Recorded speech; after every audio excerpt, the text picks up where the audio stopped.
محفل کے اندر قوالوں پر اور قوالن پر پیسے لٹانا ہو کیمرے میں آنے کے لیے تو پھر ہزاروں لٹا دیں گے. اور ماں دوا کو مانگ رہی ہو کہے گی بڑھیا بڈھی کب تک تمہاری دوا کا میں بوجھ اٹھاتا رہوں, دوسرے بچے نہیں تمہارے ان سے نہیں مانگتی. یہ حال ہے. آپ کیا سمجھتے ہو؟ مسجد بنانے سے زیادہ ثواب, مدرسہ بنانے سے زیادہ ثواب, حج کرنے سے زیادہ ثواب اگر کسی پہ خرچ کرنے میں ملتا ہے تو ماں باپ پہ خرچ کرنے میں ملتا ہے. ہماری دولت کا سب سے زیادہ کوئی حقدار ہے ہمارے ماں باپ ہے. اور آج دوستوں پہ خرچ کرنے کے لیے دل بڑا, سسرال والوں پہ خرچ کرنے کے لیے دل بڑا, ادھر ادھر خرچ کرنے کے لیے دل بڑا. اور اگر سنیوں کا مجمع برا نہیں مانے تو, اور میری بات کا مفہوم مخالف مراد نہ لے تو کہوں پیروں پہ بھی خرچ کرنے کے لیے دل بڑا. ماں باپ پہ بھی اتنا ہی خرچ کرتے ہو؟ پیر صاحب کی دعوت کی تو کار سے لے کر کے چوکھٹ تک کے کپڑا بچھایا, کبھی اتنی عزت ماں باپ کی بھی کی؟ میں یہ نہیں کہتا پیروں کی نہ کرو, بالکل کرو, آپ کے پیر اس قابل ہیں. سرکار غریب نواز نے یہی فرمایا کہ کئی لوگ ہاتھ چوم کر جنت میں گئے اور جائیں گے جنت میں, لیکن آپ سے پوچھتا ہوں پیروں کے بالکل ہاتھ چومو, پیروں کی خدمت کرو. کیا کبھی اپنے ماں باپ کے بھی ہاتھ چومتے ہو؟ انہیں چلا چلا کر ڈانٹ کے بٹھانے والوں کیا سمجھتے ہو غریب نواز کیا فرماتے؟ سنو, غریب نواز فرماتے ہیں ایک بندہ قیامت کے دن آئے گا, پہاڑوں جیسی نیکیاں لے کر آئے گا. جب اس کی نیکیاں میزان پہ رکھی جائے گی تو نیکیوں کا پلڑا بھاری ہوگا. وہ خوش ہو رہا ہوگا کہ میری نیکیوں سے نیکیوں کا پلڑا بھاری ہو گیا. اتنے میں ایک چھوٹا سا کاغذ کا ٹکڑا گناہ کے پلڑے میں گرے گا اور گناہ کا پلڑا بھاری ہوگا, نیکیوں کا پلڑا ہلکا ہو جائے گا. حکم ہوگا اس کو منہ کے بل گھسیٹتے ہوئے جہنم میں لے جاؤ. جس وقت اسے جہنم میں منہ کے بل گھسیٹتے ہوئے لے جا رہے ہوں گے وہ کہے گا جہنم میں تو جا رہا ہوں لیکن مجھے یہ راز تو بتا دیا جائے, یہ کاغذ کے چھوٹے سے ٹکڑے پر آخر کیا لکھا ہوا تھا جس نے میری ساری زندگی میں کی نیکی کا پلڑا ہلکا کر دیا, پہاڑوں جیسی نیکیوں کو ہلکا کر دیا, بے اوقت کر دیا میری نیکیوں کو. اس چھوٹے سے کاغذ کے ٹکڑے میں لکھا کیا تھا؟ تو جواب آئے گا بندے تو نے ایک مرتبہ اپنی ماں سے یا اپنے باپ سے چلا کر بلند آواز سے بات کی تھی, یہ چلانے کی نحوست لکھی تھی جس نے تیری پوری زندگی کی نیکی کو ہلکا کر دیا. آپ سے پوچھتا ہوں ایک بار ماں باپ سے چلا کر بات کرو تو اس وقت تو تمہاری ساری زندگی کی نیکی ہلکی ہو جائے. اللہ اکبر.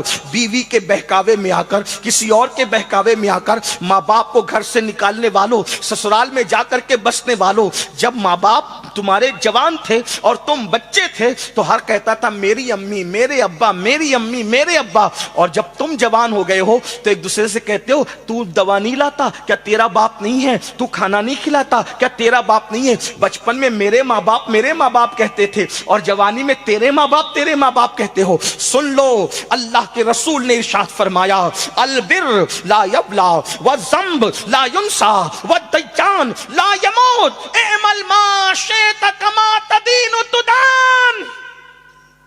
نیکی کبھی پرانی نہیں ہو سکتی, گناہ کبھی بھلایا نہیں جا سکتا, اور صلہ دینے والے خدا کو کبھی موت نہیں آ سکتی. تو جو چاہے کر, جیسا کرے گا ویسا بھرے گا. آج اپنے ماں باپ پہ ظلم کرنے والوں, ان کی خدمت سے منہ موڑنے والوں, قبر میں, محشر میں, جہنم میں جو عذاب ہوگا ماں باپ کے گستاخوں پر وہ تو بہت بدترین ہے. ہوگا. لیکن دنیا میں دو لوگوں کو کبھی موت نہیں آتی جب تک ذلیل نہ ہو جائیں, ایک ماں باپ کا گستاخ, ایک بزرگوں کا گستاخ. ان دو گستاخوں کو ضرور پہلے دنیا میں ذلیل کیا جاتا ہے, اس کے بعد موت آتی ہے. اگر آج تم اپنے ماں باپ کو گھر سے نکال رہے ہو, گالی دے رہے ہو, ذلیل کر رہے ہو, رسوا کر رہے ہو, تم بھی اپنے بچوں کے ہاتھوں ذلیل ہونے کے لیے تیار ہو جاؤ. ایک بزرگ نے اپنی کتاب میں لکھا, ایک شخص نے, بوڑھا تھا, اس کے بیٹے نے اس کو 2 تماچے مارے. تو کسی نے کہا کہ گستاخ اپنے باپ کو 2 گالوں پہ مار رہا ہے. اس نے رو کے کہا مارنے دو, کیونکہ میں نے اپنے باپ کو 1 مارا تھا. اس وقت مجھے کسی نے کہا تھا کہ تو اپنے باپ کے ساتھ جیسا کرے گا تیری اولاد اس سے بدتر بدترین سلوک تیرے ساتھ کرے گی. اللہ اکبر. اور یہ بھی یاد رکھنا اپنے ماں باپ کے ساتھ اچھا سلوک کرو گے تمہاری اولاد اس سے زیادہ اچھا سلوک انشاءاللہ تمہارے ساتھ کرے گی. ماں باپ کی دعا لو.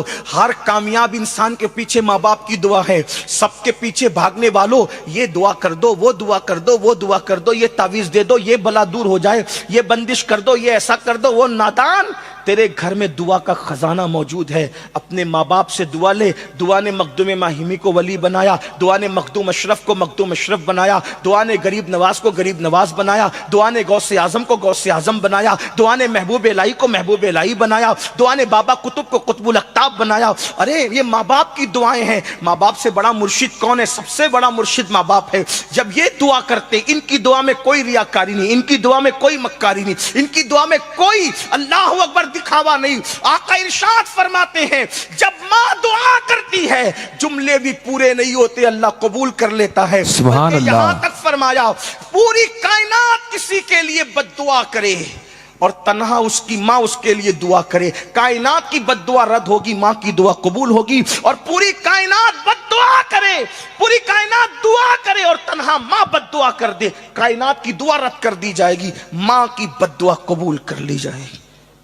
اس لیے ماں باپ کو ناراض نہ کرو.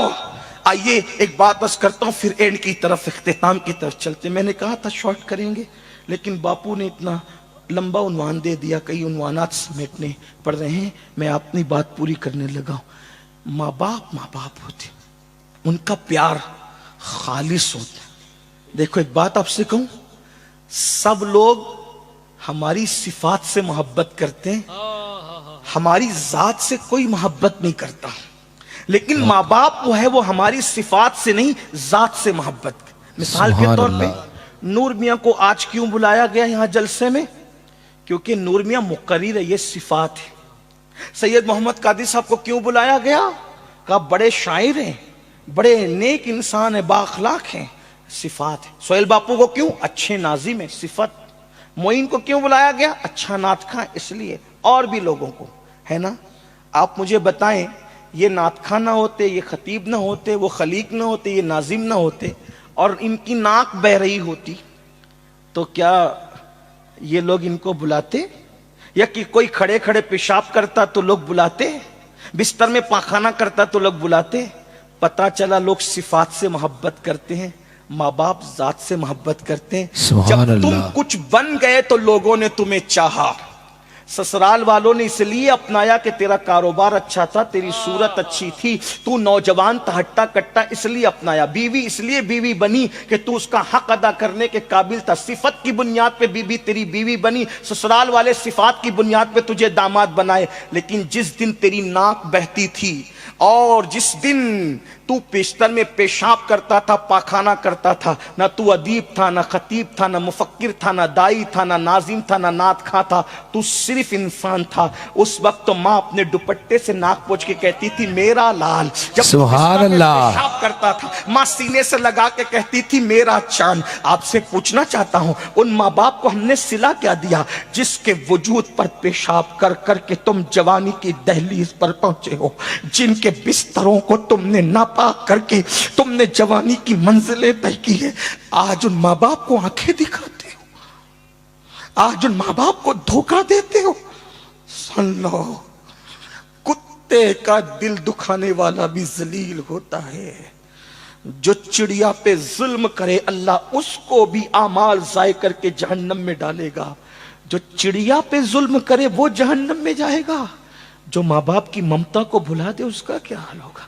جو نوجوان لڑکے ماں باپ کی اہمیت کو نہیں جانتے, میں ان سے ایک بات کہنا چاہتا ہوں, یہ ماں باپ ہے, تم کتنا بھی ظلم کر لو یہ تم سے کبھی ناراض دلی طور پہ نہیں ہوں گے. زبان سے ناراضگی کا اظہار کریں, کبھی حقیقت میں تم پہ ناراض نہیں ہوں گے. میں نے ایک آرٹیکل پڑھا تھا جب میں اسکول پڑھتا تھا, غالباً جونیئر کالج میں نیا داخلہ ہوا تھا. اس وقت ایک آرٹیکل پڑھا تھا, اس نے مجھے بہت رلایا تھا. وہ یہ تھا کہ ایک مرتبہ ایک ماں نے برتن جھاڑو کر کے اپنے بیٹے کو پڑھایا لکھایا. بہت ساری مائیں ہیں جو بہت دکھ اٹھا کر اپنے بچوں کو بہت کچھ بناتی ہے. ایک مفکر نے کہا تھا, ایک ماں اپنا پورا شباب لٹا دیتی ہے، ایک باپ اپنا پورا شباب قربان کر دیتا ہے جب بچہ کہیں جا کر کچھ بنتا ہے۔ ماں باپ نچوڑ دیتے ہیں اپنا شباب۔ یہاں وہ وقت نہیں کہ میں ماں باپ کے عنوان پہ گفتگو کروں، لیکن محض چشم تصور سے ایک مفکر نے آسمان کی طرف دیکھا تو اس نے کیا دیکھا کہ ملائکہ اللہ سے مکالمہ کرتے ہوئے کہتے ہیں، اللہ ممتا کسے کہتے ہیں؟ توجہ، محض چشم تصور سے ایک مفکر نے دیکھا، پوچھا، فرشتے خدا سے پوچھ رہے ممتا کسے کہتے ہیں؟ تو اس وقت خدا نے شبنمی قطروں کی شبنمی نزاکت کو، تتلیوں کے باغپن کو، نسیم سحر کو، صبح کے اجالے کو، شام کی زلفوں کو، پھولوں کی نکہت کو، چمنستان کے گلوں کی جو ہے وہ نزاکتوں کو، لالا کی لالی کو، اور شفق کے جمال کو، افق کی سرخیوں کو، بلکھاتی ہوئی ندیوں کے حسن کو، موجیں مارتے ہوئے سمندر کی موجوں کے تکبر کو، پہاڑ کی استقامت کو، اور سبزہ زاروں کی سبزہ زاری کو، سنبل کے پودے کو، نرگس کے پھول کو خدا نے ایک ساتھ جمع کیا، اور جب وہ مجسم حسن ہو گیا تو پھر اس نے کسی وجود کے گود میں کسی وجود کو ڈالا، اور پھر اس وجود نے اس پورے حسن کو کسی پہ قربان کر دیا، تو کہا اس کو ممتا کہتے ہیں۔ کہا یہ مولا، یہ مکمل حسن ایک ننھی سی جان پر جو قربان کر رہا ہے، یہ حسن کیا ہے اور وہ کیا ہے؟ تو ارشاد ہوتا ہے یہ مکمل حسن کو ماں کہتے ہیں، اور اس قربانی کو بچے پہ قربان کر دینے کو ممتا کہتے ہیں۔ یہ وہ رشتہ ہے کہ ہر رشتہ کٹ سکتا ہے، ٹوٹ سکتا ہے، یہ رشتہ اتنا مضبوط ہے نہیں کٹ سکتا، بلکہ جرات کر کے کہہ رہا ہوں خدا سے بندے کا رشتہ نہیں ٹوٹ سکتا، اور اس کے بعد یہ خدا کا کرم ہے کہ ماں باپ سے اولاد کا رشتہ کبھی نہیں ٹوٹ سکتا۔ توجہ، دوست میں جھگڑا ہو گیا، اس نے کہا تو میرا دوست نہیں، ختم بات، صحیح؟ بھائی میں جھگڑا ہو گیا، تو میرا بھائی نہیں، نام لے کے پکارے گا، وہ ساجد ایسا کرتا، عبداللہ ایسا کرتا، عبد المصطفیٰ، توڑ دیا نا رشتہ۔ اسی طرح بیوی سے جھگڑا ہوا، رشتہ توڑ دیا۔